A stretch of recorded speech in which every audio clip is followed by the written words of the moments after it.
Juan 14:15-17. Kung ako'y inyong minamahal, ay tutuparin ninyo ang aking mga utos.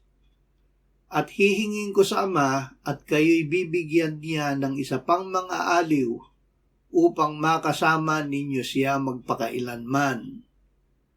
Ito ang espiritu ng katotohanan na hindi kayang tanggapin ng sanlibutan, sapagkat siya'y hindi nito nakikita o nakikilala man.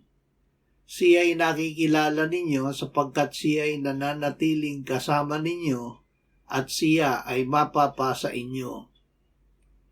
Kasama magpakailanman.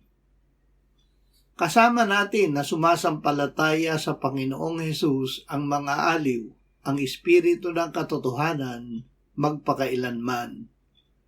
Siya ay sumaatin nang tayo ay manalig at tanggapin si Jesus na Kristo, ang anak ng Diyos at ating Panginoon. Ito ay pagsunod sa utos ni Jesus. Tanggapin ninyo ang Espiritu Santo upang tayo ay kanyang isugo kung paanong siya ay isinugo ng Ama. Bilang katawan ni Kristo sa lupa, ipapahayag natin ang Ebanghelyo sa kapangyarihan ng Espiritu Santo, at ito ay magbubunga ng pagsisisi at pagpapatawad ng mga kasalanan ng mga makikinig at sasampalataya kay Jesus gaya natin.